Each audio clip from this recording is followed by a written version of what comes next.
Hi സുഹൃത്തുക്കളെ, പുതിയ വീട്ടിലേക്ക് എല്ലാവർക്കും സ്വാഗതം. നമ്മളിപ്പോൾ ഉള്ളത് തമിഴ്നാട്ടിലെ തൃച്ചിയിലാണ്. തൃച്ചിയിലെ തെപ്പക്കുളത്തിനടുത്താണ് നമ്മളുള്ളത്. ഈ ഒരു വിഷ്വൽ നിങ്ങൾക്ക് കാണുമ്പോൾ തന്നെ മനസ്സിലാവും. തെപ്പക്കുളം എന്ന് പറയുന്ന ഒരു പേരിലാണ് ഈ ഒരു കുളം അറിയപ്പെടുന്നത്. ഇവിടുത്തെ ഒരു പ്രധാനപ്പെട്ട ഒരു കേന്ദ്രം തന്നെയാണിത്, തൃച്ചിയിലെ. അത് കണ്ടില്ല, കുന്നിൻ മുകളിൽ കാണുന്ന ഒരു മലയുണ്ട്. അപ്പോൾ അങ്ങോട്ടാണ് നമ്മളിന്ന് പോകുന്നത്. അത് ഉച്ചിപ്പുള്ളിയാർ അല്ലെങ്കിൽ മലൈക്കോട്ടെ എന്നൊക്കെ പറയുന്ന ഒരു അമ്പലമാണ്, ഗണപതിയുടെ ഒരു അമ്പലമാണ്. അപ്പോൾ അമ്പലത്തിലോട്ടാണ് നമ്മൾ പോകുന്നത്. അവിടുത്തെ വിശേഷങ്ങളുമായിട്ടാണ് ഞാൻ ഈ വീഡിയോയിൽ വന്നിരിക്കുന്നത്. അപ്പോൾ പോകുന്ന വഴിയിൽ നമ്മൾ കാണുന്ന ഒരു കാഴ്ചകൾ തന്നെ അതിമനോഹരമായിട്ടുള്ളൊരു കാഴ്ച കേട്ടോ. അതിൻ്റെ എൻട്രൻസിൽ തന്നെ അന്നത്തെ കാലഘട്ടത്തിൽ കെട്ടിയിട്ടുള്ള അല്ലെങ്കിൽ വാസ്തുപരമായിട്ട് ആളുകളൊക്കെ ചെയ്തിട്ടുള്ള കൊത്തുപണികളും മറ്റുമുള്ളതൊക്കെ കാണാൻ പറ്റുന്നുണ്ട്. ഫുൾ കല്ലിലാട്ടോ ചെയ്തിരിക്കുന്നത്. അതിൻ്റെ റൂഫ് പോലും കല്ലിലാണ്. നമ്മൾ തൂണുകൾ മാത്രമല്ല, കല്ലുകൾ, സ്റ്റെപ്പും അതുപോലെ തന്നെ റൂഫും കണ്ടില്ലേ. ഓരോ കല്ലിലും കൊത്തുപണികളാണ് അന്നത്തെ കാലത്ത് ചെയ്തു വെച്ചിരിക്കുന്നത്. ഇവിടെ നമ്മൾ കുറച്ചങ്ങ് കയറിയപ്പോൾ തന്നെ ഇവിടെ ഒരു കണ്ടില്ലേ, ആ കോട്ടയുടെ ഒരു ഭാഗം കാണുന്നുണ്ട്. കാരണം അത്രയും ഹൈറ്റിലാണിത് കെട്ടിയിരിക്കുന്നത്. ഇവിടെ അന്നത്തെ കാലത്ത് വരച്ചിരിക്കുന്ന ചിത്രങ്ങളും കാര്യങ്ങളൊക്കെ കാണാൻ പറ്റും. അതിൻ്റെ ഐതിഹ്യങ്ങൾ, കഥകൾ ഒക്കെ ആയിട്ടാണ് ഇവിടെ വരച്ച് വെച്ചിരിക്കുന്നത്. കാരണം നമ്മൾ കയറി വരുമ്പോൾ തന്നെ നല്ലൊരു വൈബ് തന്നെ കേട്ടോ. കാരണം അതിനുള്ളിൽ എന്താണെന്ന് വെച്ചിട്ടുണ്ടെങ്കിൽ നമ്മളൊരു മലയാണ് കയറുന്നത്. പക്ഷേ എന്നിരുന്നാൽ പോലും നമുക്ക് ആ ഒരു പാറേൻ്റെ മുകളിലാണ് കിടക്കുന്നത്. എന്നാലും ആ ഒരു ചൂടോ അതിൽ മറ്റുള്ള ഇതായിട്ടുള്ള കാര്യങ്ങളൊന്നും ഇല്ല. കൊത്തുപണികൾ നോക്കിയേ, എന്ത് ഭംഗിയാണ് കാണാൻ. ഇതൊക്കെ നൂറ്റാണ്ടുകൾക്ക് മുന്നേ ചെയ്തു വെച്ചിരിക്കുന്നതെന്ന് ഓർക്കണേ. പിന്നെ ഇതിൻ്റെ വേറൊരു ഹൈലൈറ്റ് ഉണ്ട്, അത് ഞാൻ പറയാം. നമ്മളിങ്ങനെ പോകുന്ന വഴിയിലെ ഓരോ കാഴ്ചകളാണ്. കണ്ടില്ലേ, ഇങ്ങനത്തെ കുറച്ച് ഈ ആളുകളുണ്ട്. ഇതൊക്കെ സംരക്ഷിച്ച് നിർത്തുന്ന സ്ഥലങ്ങളാണ്. അവിടെയൊക്കെ പോയിട്ട് ഇങ്ങനെ കപ്പിൾസിൻ്റെയും ലൈൻ്റെയും മറ്റുള്ളവരുടെ പേരൊക്കെ വെറുതെ എഴുതുക, അനാവശ്യമായിട്ടുള്ള കാര്യങ്ങളൊക്കെ ചെയ്യാണ്ടിരിക്കുക മാക്സിമം. ഇതൊക്കെ നമ്മളൊരു സംരക്ഷിച്ച് നിർത്തേണ്ട ഒരു സ്ഥലമാണ്. കാരണം അവിടെ അമ്പലം ആണെങ്കിൽ പോലും അവിടെ ഒരേ അമ്പലത്തിലെ ആൾക്കാർ മാത്രമല്ല വരുന്നത്, പല മതസ്ഥരും പല ആളുകളും അവിടെ വരാറുണ്ട്. കണ്ടില്ലേ, ഇത്രയും വയ്യാണ്ടിരിക്കുന്ന ഒരാളാണ് അവിടെ കയറി ചെല്ലുന്നത്. അപ്പോൾ അത്രയും ബുദ്ധിമുട്ടിയിട്ട് അദ്ദേഹം അവിടെ കയറി ചെല്ലണമെന്നുണ്ടെങ്കിൽ ഒന്ന് ആലോചിച്ച് നോക്കിയേ. പക്ഷേ ഇവിടെ വേറെ ഒരുത്തന്മാർ വരും ഇങ്ങനത്തെ ഓരോ കാര്യങ്ങൾ ചെയ്യാൻ വേണ്ടിയിട്ട്. ഇതുണ്ടല്ലേ, നിങ്ങൾ ഇവിടെ പാറയാണ് നിങ്ങൾ ശരിക്കും കാണുന്നത്. ഈ പാറയിലാണ് പാറ തുരന്നിട്ടും പിന്നെ അതിൻ്റെ ഉള്ളിലൂടെയൊക്കെ മാക്സിമം എങ്ങനെയൊക്കെ ചെയ്യാൻ പറ്റുമോ ആ രീതിയിലാണ് അന്നത്തെ കാലത്ത് ഇത് ചെയ്തിരിക്കുന്നത്. ഒന്ന് ഓർക്കണം, അതായത് നമ്മൾ ഇന്നത്തെ ആധുനിക ടെക്നോളജി അങ്ങനത്തെ ഒന്നും ഇല്ലാത്തൊരു കാലഘട്ടത്തിലാണ് ഈ ഒരു അമ്പലം പണിതിട്ടുള്ളത്. അത് തമിഴിൽ ഉച്ചിപ്പുള്ളിയാർ പുള്ളിയാർ എന്നാണ് പറയുക ഗണപതിക്ക്. കണ്ടില്ലേ, ഇതൊക്കെ മുകളിലൊക്കെ റൂഫും കാര്യങ്ങളുണ്ടാവും. എന്തൊക്കെയോ അത് മാറ്റി അപ്പുറത്തുനിന്നൊക്കെ മാറ്റിയെടുത്ത് കൊണ്ടുവന്നായിരിക്കും. ഇവിടെ കണ്ടില്ലേ, ഇതിൻ്റെ ഹൈലൈറ്റ് ആട്ടോ. അത് കണ്ടില്ലേ, പാറയാണ്. പാറ തുരന്നിട്ടാണിത് ചെയ്തു വെച്ചിരിക്കുന്നത്. ഇത് ശരിക്കും നമുക്ക് വീഡിയോയിലൂടെ മാത്രം കണ്ടു കഴിഞ്ഞാൽ ഇതിൻ്റെ മൊത്തം ഇതും കിട്ടില്ല. പക്ഷെ നമുക്ക് നേരിട്ട് ചെന്ന് നോക്കുമ്പോഴേ നിങ്ങൾക്ക് അതിൻ്റെ കാര്യങ്ങളൊക്കെ മനസ്സിലാക്കാൻ പറ്റുള്ളത്. അതായത് ഇന്നത്തെ സയൻസും കാര്യങ്ങളൊക്കെ ഉള്ള സമയത്ത് തന്നെ നമുക്കിതൊരു സങ്കല്പിക്കാൻ പറ്റാത്ത തരത്തിലുള്ളൊരു കാര്യങ്ങൾ തന്നെയാണ് അന്നത്തെ ആളുകളിത് ചെയ്തു വച്ചിരിക്കുന്നത്. ഇവിടുത്തെ കൊത്തുപണികളും എഴുത്തുകളും മറ്റുള്ള പല നിർമ്മിതികളും എല്ലാം നമ്മൾ കാണുമ്പോൾ അത്ഭുതത്തോടു കൂടി അല്ലാണ്ട് നമുക്കിത് കാണാൻ പറ്റില്ല. അന്നത്തെ ലിപികൾ കണ്ടില്ലേ, തമിഴ് ഭാഷയാണത്. അപ്പോൾ ആ ലിപികളൊക്കെ കാണുമ്പോൾ തന്നെ നമുക്കറിയാൻ പറ്റും എത്രത്തോളം പഴക്കമുണ്ട് എന്നുള്ളത്. കാരണം ഇതിൻ്റെ ഉള്ളിലോട്ട് പ്രവേശനമില്ല. ഇത് കുറച്ചും കൂടി ഡീപ്പായിട്ട് പ്രൊട്ടക്റ്റ് ചെയ്യുന്ന ഒരു ഏരിയയാണത്. അതുകൊണ്ടാണ് ഇത് പുറത്ത് നമുക്ക് എടുക്കേണ്ടി വന്നിട്ടുള്ളത്. പക്ഷെ എന്നാൽ ഇപ്പോഴും നമുക്ക് ഏകദേശം ആ ലെറ്റേഴ്സൊക്കെ നോക്കുമ്പോൾ നമുക്ക് തമിഴുമായിട്ട് ബന്ധപ്പെട്ട് നമുക്ക് മനസ്സിലാക്കാൻ പറ്റും. കാരണം അന്നൊക്കെ അത് ചെയ്തു വെച്ചിരിക്കുന്നത് എല്ലാം കല്ലിലാട്ടോ, കരിങ്കല്ലിലാണ് ചെയ്തു വെച്ചിരിക്കുന്നത്. അതായത് ആ പാറ തുരന്നിട്ട് അതിനകത്താണത് ചെയ്തു വെച്ചിരിക്കുന്നത്. അങ്ങനത്തെ പല ശില്പങ്ങളും വിഗ്രഹങ്ങളും എല്ലാം അന്നത്തെ ആളുകൾ ചെയ്തു വെച്ചിരിക്കുന്നത് അങ്ങനെയാണത്. ഒന്ന് ആലോചിച്ച് നോക്കിയേ, എത്രത്തോളം എഫേർട്ട് എടുത്തിട്ടാണ്, എത്ര കാലങ്ങളോളം പണിയെടുത്തിട്ടാണ് ഇങ്ങനെയൊക്കെ ചെയ്തു വെച്ചിരിക്കുന്നത് നോക്കിയതാ. ഇപ്പോൾ കാണുമ്പോൾ നിങ്ങൾക്ക് ഏകദേശം ഒരു ഐഡിയ കിട്ടും. കണ്ടില്ലേ, ആ പാറയുടെ ഉള്ളിലാണത് ശരിക്കും നമ്മളിത് ഈ കാഴ്ചകളൊക്കെ കാണുന്നത്. ശരിക്കും ഇങ്ങനത്തെ ഒന്ന് രണ്ട് സ്ഥലങ്ങളുണ്ട്, പക്ഷേ അതിൻ്റെ ഉള്ളിലോട്ട് നമുക്ക് പ്രവേശനമില്ല. അതുകൊണ്ടാണ് നമുക്ക് അതിൻ്റെ കൂടുതൽ ഡീറ്റെയിൽസും കാര്യങ്ങളും നമുക്ക് എടുക്കാൻ പറ്റാത്തതും പറയാൻ പറ്റാത്തതും. കാരണം ഇവിടുന്ന് നോക്കുമ്പോൾ, മലയുടെ മുകളിൽ നിന്ന് നോക്കുമ്പോൾ ഏകദേശം തൃശ്ശി സിറ്റി മൊത്തം നമുക്ക് കാണാൻ പറ്റും. ഇത് പ്രത്യേകം പുറമേ ഉള്ളൊരു മണ്ഡപമാണ്. ഇതെല്ലാം കല്ലുകൊണ്ടാണ്, അവിടുത്തെ എല്ലാ നിർമ്മിതികളും കല്ലുകൊണ്ടാണ്. വേറെ പുറമേ നിന്നുള്ള ഒന്നും കൊണ്ടുവരേണ്ട ആവശ്യമില്ല. അവിടുത്തെ ഇത് വെച്ച്, കല്ലുകൾ വെച്ചിട്ട് തന്നെയാണ് ഈ ഒരു മണ്ഡപം കാര്യങ്ങളൊക്കെ പണിതിട്ടുള്ളത്. ഇത് ഇതിൻ്റെ ടോപ്പിലാണ് നമ്മളുള്ളത്. ഇവിടെയാണ് ഗണപതിയുടെ അമ്പലമുള്ളത്. അപ്പോൾ ഇവിടുത്തെ ഇതിലാണ് നമ്മൾ ഉച്ചിപ്പുള്ളിയാർ അല്ലെങ്കിൽ ഗണപതി അമ്പലമുള്ളത്. ആ ഫോർട്ടിൽ നിന്ന് പേര് വരാനുള്ള കാരണം, പാറ ഇത് കണ്ടില്ലേ, സ്റ്റെപ്പൊക്കെ പണിതിരിക്കുന്ന കണ്ടില്ലേ, അതായത് ആ പാറ പൊട്ടിച്ചെടുക്കുകയല്ല ചെയ്തിട്ടുള്ളത്, ശരിക്കും അത് സ്ലോപ്പ് ചെയ്തിട്ടാണ്. ആ പാറയുടെ ആംഗിൾ എങ്ങനെയാണോ അതേപോലെ ചെരിച്ചും ആ വടിവൊക്കെ എങ്ങനെയാണോ അതേപോലെയാണ് അത് ചെയ്തു വെച്ചിരിക്കുന്നത്. ഇത് കണ്ടില്ലേ, സിറ്റി മൊത്തം കാണുന്ന കണ്ടില്ലേ. ഇവിടെ നല്ല കാറ്റാട്ടോ, അടിപൊളി പറഞ്ഞാൽ അടിപൊളി, ഒരു രക്ഷയുമില്ല. തമിഴ്നാട്, ഇപ്പോൾ പുതിയൊരാൾ തമിഴ്നാട്ടിലേക്ക് വരുമ്പോൾ നമ്മൾ പ്രധാനമായിട്ടും കാണാൻ പറ്റുന്ന ഒരു ഏരിയ തന്നെയാണ് ഈ ഒരു മലക്കോട്ട എന്ന് പറയുന്നത്.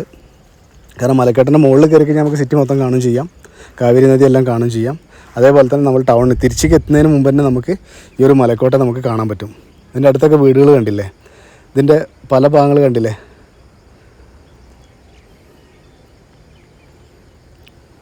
തൃശ്ശി സിറ്റി മുഴുവനും. അപ്പുറത്ത് നദി കണ്ടില്ലേ, കാവേരി നദിയാണത്. ഇതൊക്കെ നമുക്ക് കാണാൻ പറ്റും. കാവേരി ആറെന്നാണ് പറയുക.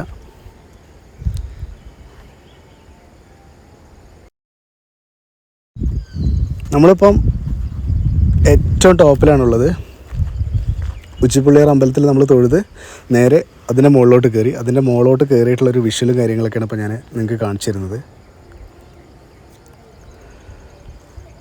ഇതൊരു വല്ലാത്തൊരു അനുഭവം തന്നെ കേട്ടോ, ഈ ഒരു എക്സ്പീരിയൻസ് എന്ന് പറയുന്നത്. കാരണം നമ്മളിത് നേരിട്ട് വന്നു കഴിയുമ്പോൾ അറിയാൻ പറ്റുള്ളൂ ഇങ്ങനത്തെ കാര്യങ്ങളൊക്കെ. കാരണം നമ്മളിത് പല പ്രാവശ്യം അങ്ങോട്ട് പോയിട്ടുണ്ടായിരുന്നെങ്കിൽ പോലും ഇങ്ങോട്ട് നേരിട്ട് പോയിട്ടില്ല. അപ്പോൾ നമുക്ക് നേരിട്ട് പോകുമ്പോഴാണ്, അവിടുത്തെ കാഴ്ചകൾ കാണുമ്പോഴാണ് അതിൻ്റെ യഥാർത്ഥ രൂപവും മറ്റുള്ള കാര്യങ്ങളൊക്കെ നമുക്ക് അറിയുന്നത്. തമിഴ്നാട് ബസ് സ്റ്റാൻഡ് ഉണ്ട്, ചത്തിരം ബസ് സ്റ്റാൻഡ്. അവിടെ നിന്ന് നോക്കിക്കഴിഞ്ഞാൽ നമുക്കത് കാണാൻ പറ്റുന്നൊരു ഭാഗമാണ് തന്നെയാണത്, ഈ ഒരു സൈഡിൽ നിന്ന് ആംഗിള്. തൃശ്ശൂരിലുള്ള ഒരു പ്രധാന അമ്പലങ്ങളിലൊന്നാണ് ഈ ഒരു ഗണപതിയുടെ അമ്പലം. അതേപോലെ തന്നെ ശ്രീരംഗം എന്ന് പറയുന്ന ശ്രീരംഗനാഥരുടെ അമ്പലവും. അത് വളരെ പ്രശസ്തമായിട്ടുള്ള 2 അമ്പലങ്ങളാണ് ഈ ഒരു സമീപ പ്രദേശത്തുള്ള ഇതുള്ളത്. പാറയൊക്കെ കാണുമ്പോൾ തന്നെ അറിയാൻ പറ്റും നിങ്ങൾക്ക് എങ്ങനെയാണ് അതിൻ്റെ നിർമ്മിതിയും കാര്യങ്ങളൊക്കെ ഉള്ളതെന്നുള്ളത് നിങ്ങൾക്ക് മനസ്സിലാക്കാൻ പറ്റും.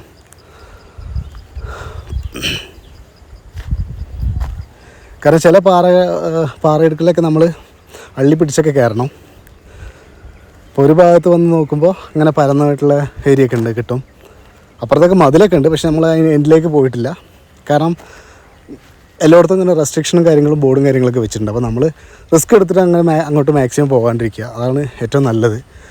പല ആളുകളും പല അപകടത്തിലും പെടുന്ന ഇങ്ങനത്തെ പോലത്തെ കാര്യങ്ങളൊക്കെ ചെയ്തുകൊണ്ടാണ്. അവിടെ സേഫ്റ്റി മെഷറും എല്ലാം ഇത് വെച്ചിട്ടുണ്ട് ശേഷം പോയിട്ട് അപകടത്തിൽ ചാടുക. അപ്പോൾ അങ്ങനത്തെ ഇതൊക്കെ ഈ ഒരു കയറ്റം കയറുമ്പോൾ നമ്മൾ കത്തിച്ച് പോകും കേട്ടോ, എന്തായാലും ഉണ്ട്.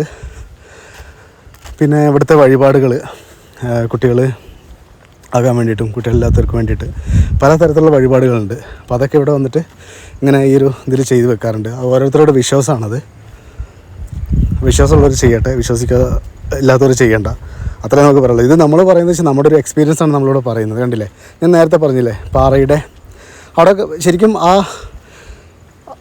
അതേ ആകൃതിയിൽ തന്നെയാണ് അവിടെ സ്റ്റെപ്പും കാര്യങ്ങളൊക്കെ ചെയ്തു വെച്ചിരിക്കുന്നത്. കണ്ടില്ലേ, ഇങ്ങനെ ചെങ്കുത്തായിട്ടാണ് അത് കിടക്കുന്നത്. അപ്പോൾ അങ്ങനത്തെ ഒരു മലയുടെ മുകളിലാണ് നമ്മൾ കയറുന്നത്. പക്ഷേ നമ്മൾ ഇങ്ങനത്തെ ചില ഭാഗങ്ങളേ ഉള്ളൂ. പക്ഷേ നമ്മൾ ഉള്ളിലൂടെ വരുമ്പോൾ പടികൾ കയറിയിട്ടാണ് വരുന്നത്. അതുകൊണ്ട് നമുക്ക് അധികം അറിയാൻ പറ്റില്ല. കണ്ടില്ലേ, ബാരിക്കേഡൊക്കെ വെച്ചിട്ടുള്ള കമ്പിയും ഗ്രില്ലും കാര്യങ്ങളൊക്കെ വെച്ചിട്ടുള്ള ചെങ്കുത്തായ ഒരു ഏരിയ ഇട്ടത് ശരിക്കും പറഞ്ഞിട്ടുണ്ടെങ്കിൽ. അപ്പോൾ ഇങ്ങോട്ടൊക്കെ പോകാതിരിക്കാൻ വേണ്ടിയിട്ടാണ് അത് ചെയ്തു വെച്ചിരിക്കുന്നത്. കുറേ പേരിങ്ങനെ അപകടത്തിലൊക്കെ പെടാറുണ്ട്. അതിൻ്റെ ഭാഗമായിട്ട് പ്രൊട്ടക്റ്റ് ചെയ്ത് വെച്ചിരിക്കുന്നതാണ്.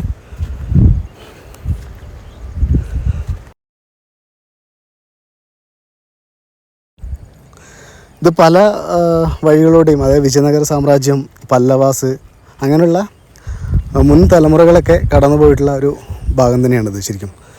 അപ്പോൾ ഇവിടെ നമുക്ക് ഇവിടെ ഒരു ബോർഡ് കാണുന്നുണ്ട്. അത് ഞാൻ ജസ്റ്റ് ചെയ്തു തരാം. അപ്പോൾ ഇവിടെ കൊടുത്തിട്ടുണ്ടത് ആ ഒരു ചെറിയ ഇവിടെ ഈ ഒരു ഭാഗത്തുള്ള നിർമ്മിതിക്ക് മാത്രം കുറച്ച് സംഭാവനകളും കാര്യങ്ങൾ ചെയ്തവരുടെ ലിസ്റ്റാണത്. ആ ഒരു കോട്ട പോലെ മതിൽ കെട്ടിയിട്ടില്ലേ, ആ ഭാഗത്തേക്ക് വേണ്ടിയിട്ട് മാത്രം. പിന്നെ ഇവിടുത്തെ കണ്ടില്ലേ കൊത്തുപണികൾ കണ്ടില്ലേ, അതിൻ്റെ ഉള്ളിലുള്ള ഓരോ ഭാഗങ്ങളാണിത്. ആ എഴുത്തൊക്കെ നോക്കിക്കേ, നമ്മളിന്ന് അച്ചടി ഭാഷയിൽ ഇങ്ങനെ അച്ചടിച്ച് വരുന്ന അതേ കണ്ടീഷനിലാണ് അന്നത്തെ കാലഘട്ടത്തിൽ ഇത് കൊത്തി വച്ചിരിക്കുന്നത്. ഈ ഗുഹകളൊക്കെ കാണുമ്പോൾ തന്നെ, ഗുഹയല്ല ശരിക്കും, ഗുഹ എന്ന് പറയാൻ പറ്റില്ല നമുക്ക്. ഇത് ശരിക്കും കാർവിങ് അല്ല എൻഗ്രേവിങ് ആ ഒരു ടൈപ്പ് ഒരു സിസ്റ്റമാണ് ഇത് ഇവിടെ ഉപയോഗിച്ചിട്ടുള്ളത് തോന്നുന്നു എനിക്ക്. കാരണം നമ്മൾ ഈ അജന്ത എല്ലോറയിലൊക്കെ ഉള്ള അതേ ഒരു നിർമ്മാണ ശൈലിയാണ് ഇവിടെയും അവലംബിച്ചിട്ടുള്ളതെന്ന് തോന്നുന്നു. ഇതിൻ്റെ ഒരു ഇത് കണ്ടിട്ടോ. പിന്നെ ഇതിൻ്റെ സയൻറ്റിഫിക് ആയിട്ടുള്ള വേറെ കാര്യങ്ങളുണ്ടാവും. പക്ഷെ എന്നിരുന്നാൽ പോലും നമുക്കിത് അങ്ങനെയാണിത് കാണുന്നത്. കാണുന്നത് മാത്രമല്ല ഏകദേശം മനസ്സിലാകുന്നതും. ഇതിലെ പ്രധാനപ്പെട്ട ഒരു ക്ഷേത്രം കൂടിയുണ്ട്. ഇത് ശിവൻ്റെ ഏറ്റവും വലിയ, തഞ്ചാവൂർ കഴിഞ്ഞിട്ടുണ്ടെങ്കിൽ രണ്ടാമത്തെ ശിവലിംഗമുള്ളൊരു അമ്പലം കൂടിയുണ്ട് ഇതിൻ്റെ ഉള്ളിൽ. അതും ഈ പാറയുടെ അകത്താണ് ഈ ഒരു അമ്പലം സ്ഥിതി ചെയ്യുന്നതെന്ന് നിങ്ങൾക്ക് പറഞ്ഞാൽ ചിലപ്പോൾ വിശ്വാസമാവില്ല. അത് നിങ്ങൾ നേരിട്ട് കാണുമ്പോൾ തന്നെ മനസ്സിലാകുള്ളത്. കാരണം അതിൻ്റെ ഉള്ളിലെ ഓരോ കാഴ്ചകളാണ് നിങ്ങൾ കാണുന്നത്. അതായത് ഒരു പാറയുടെ അകത്താണ് ഈ കാഴ്ചകൾ കാണുന്നത്. നമുക്ക് പുറമേ നിന്ന് കാണുമ്പോൾ ഒരു പാറയുടെ മുകളിലൊരു അമ്പലമായിട്ടാണ് കാണുന്നത്. പക്ഷേ ആ പാറയുടെ ഉള്ളിലുള്ളൊരു അമ്പലത്തെക്കുറിച്ചാണ് ഞാനിത് പറയുന്നത്.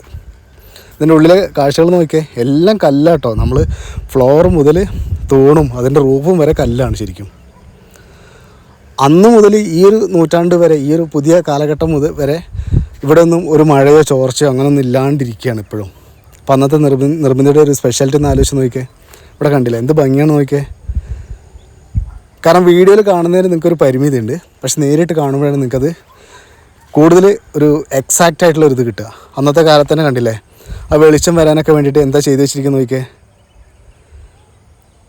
ഈ ഒരു ആംഗിൾ നമുക്ക്, അതായത് നമ്മൾ സ്റ്റെയർ കേസ് പടികൾ കയറിയിട്ടാണ് വരുന്നത് ശരിക്കും, പക്ഷെ അതിൻ്റെ ഏറ്റവും മുകളിലാണ് ഈ ഒരു വെളിച്ചം വരാൻ വേണ്ടിയിട്ട് ചെയ്തു വെച്ചിരിക്കുന്നത്. ഇപ്പോഴാണ് ഈ ട്യൂബ് ലൈറ്റും കാര്യങ്ങളൊക്കെ ചെയ്തു വെച്ചിരിക്കുന്നത്. പക്ഷെ അന്നത്തെ കാലത്ത് ട്യൂബ് ലൈറ്റും കാര്യങ്ങളുള്ളൂ. പക്ഷെ അന്ന് ഇതേപോലെ തന്നെ സൂര്യപ്രകാശം ഉള്ളിലോട്ട് വരത്തക്ക രീതിയിലാണ് അന്ന് നിർമ്മിച്ചിട്ടുള്ളത്. ഇതാണ് ഞാൻ നേരത്തെ പറഞ്ഞിട്ടുള്ളത് ശിവൻ്റെ ഒരു അമ്പലം. തായ്മനസ്വാമി എന്നൊക്കെ പറയുന്ന ഒരു ഇതാണത്. ശിവൻ്റെ ഒരു പ്രധാനപ്പെട്ട ഒരു അമ്പലങ്ങളൊന്നും തന്നെയാണിത് ഇതിൻ്റെ ഉള്ളിൽ. പക്ഷെ എന്നാലും നമ്മൾ മലക്കോട്ട എന്നുള്ള ഗണപതിയുടെ പേരിലാണ് കൂടുതൽ അറിയപ്പെടുന്നത്. അവിടുത്തെ കൊത്തുപണികൾ നോക്കിയേ, ഓരോ ശില്പങ്ങളുടെയും അവിടുത്തെ തൂണുകളുടെയും. ഇതിൻ്റെ ഉള്ളിൽ ഹൈലി പ്രൊട്ടക്റ്റഡ് ആട്ടോ ഈ ഏരിയ എന്ന് പറയുന്നത്.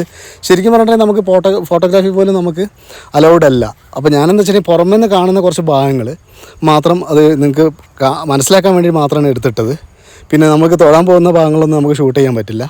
അതുകൊണ്ട് ഈ ഒരു പോർഷൻ മാത്രമാണ് ഞാനത് ചെയ്ത് വെച്ചിരിക്കുന്നത്. കാരണം അതിൻ്റെ ഉള്ളോട്ടൊക്കെ നമുക്കൊന്നും പറയാനില്ല, അത്രയും ഗംഭീരമായിട്ടുള്ള വർക്കും കാര്യങ്ങളൊക്കെയാണ് ഉള്ളത്. പല ആളുകളും അവിടെ പ്രോഹിബിറ്റഡ് ഏരിയ, ക്യാമറ പ്രോഹിബിറ്റഡ് ആണെന്ന് പറഞ്ഞിട്ട് പോലും പലരും എടുക്കുന്നുണ്ട്. ഇപ്പം ഞാനും അടക്കം എടുത്തിട്ടുണ്ട്, ഇല്ലയെന്ന് പറയുന്നില്ല. പക്ഷെ എന്നിരുന്നാൽ പോലും നമുക്കൊരു പരിധിയുണ്ട്. കാരണം നമ്മളതിൻ്റെ അതേ രീതിയിലാണ് എടുത്തിട്ടുള്ളത്.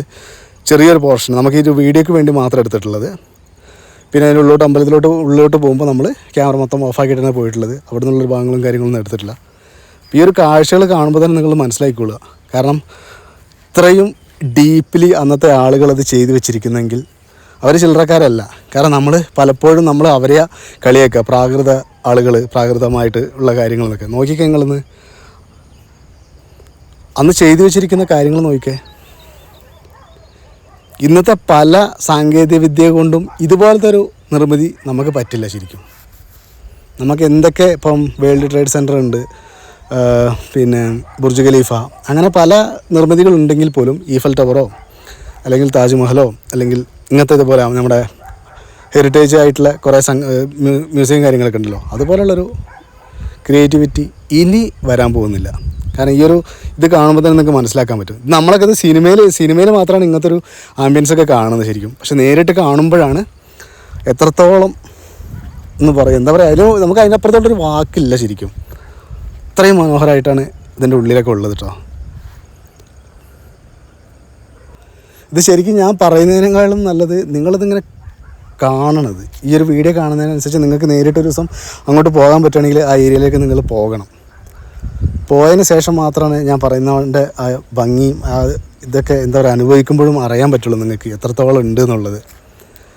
കാരണം സിമൻറ്റോ മണലോ ഒന്നും കൂട്ടാണ്ട് അന്നത്തെ കാലത്ത് ആ ഉള്ളിൽ ചോർച്ചയോ മറ്റുള്ള വെള്ളത്തിൻ്റെയോ വേറെ എന്ത് ഇതാകണ്ടില്ല. ഇത് പാറയാണ് ശരിക്കും. ഇത് കണ്ടില്ലേ ചേർന്ന് നിൽക്കുന്ന കണ്ടില്ലേ, അവിടെയാണ് ഇത്. ആ പാറേൻ്റെ ആ സൈഡിലാണ് അവർ ഫില്ലറും കാര്യങ്ങളൊക്കെ ചെയ്ത് വെച്ചിരിക്കുന്നത് ഓരോ പാർട്ടിലായിട്ട്. ഇത് കണ്ടില്ലേ,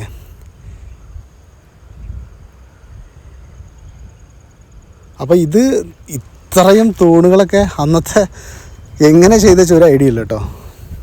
നമുക്കിത് കണ്ടിങ്ങനെ പറയല്ലാണ്ട് നമുക്കിതിനെക്കുറിച്ച് ഇത് കണ്ടില്ലേ, പാറ കണ്ടില്ലേ, പാറയോട് ചേർന്ന് കിടക്കുന്നത് ഓരോ ആംഗിളും. അപ്പോൾ നമ്മളൊരു ഗുഹയ്ക്കകത്താണ് ശരിക്കും ഉള്ളത്.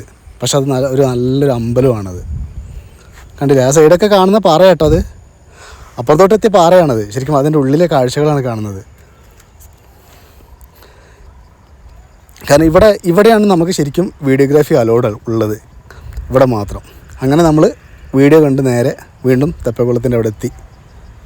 ഇതിൻ്റെ ബാക്കിയുള്ള ഡീറ്റെയിൽസും കാര്യങ്ങളൊന്നും ഞാൻ പറഞ്ഞിട്ടില്ല. ഞാനിതിൻ്റെ ഇത് മാത്രമേ പറഞ്ഞിട്ടുള്ളൂ. അതിൻ്റെ ഹൈറ്റും മറ്റുള്ള കാര്യങ്ങളൊക്കെ പറഞ്ഞിട്ടില്ല. ഇവിടുന്ന് ലോങ്ങിൽ നിന്ന് കാണുന്നുണ്ട്, കണ്ടില്ലേ. ഇതിപ്പോൾ ഞാൻ ടൗണിൽ നിന്നാണ് എടുത്തിട്ടുള്ളത്, ശ്രീരംഗത്തിൻ്റെ അടുത്തുള്ള ടൗണിൽ നിന്നാണ് ഞാൻ എടുത്തിട്ടുള്ളത്. അതായത് ചത്തിരം ബസ് സ്റ്റാൻഡിൽ നിന്ന് കുറച്ച് മുന്നോട്ടായിട്ടില്ല. എത്ര ദൂരത്താണ് നിൽക്കുന്നത് നോക്കിയൊക്കെ നിങ്ങൾ. ഞാനത് സൂം ചെയ്തിട്ടായിട്ടുള്ളത്. ഇപ്പോൾ കണ്ടില്ലേ എന്തോരം വ്യത്യാസം ഉണ്ട് എന്നുള്ളത്. അപ്പോൾ ഇതിൻ്റെ ഡീറ്റെയിൽ ആയിട്ട് ഒരു വീഡിയോ ഞാൻ ഇനി വീണ്ടും ഇടുന്നുണ്ട്. അപ്പോൾ അതിൻ്റെ മറ്റുള്ള ഡീറ്റെയിൽസും അതിൻ്റെ ചരിത്ര പ്രാധാന്യം കാര്യങ്ങളൊക്കെ ഞാൻ വ്യക്തമാക്കാം.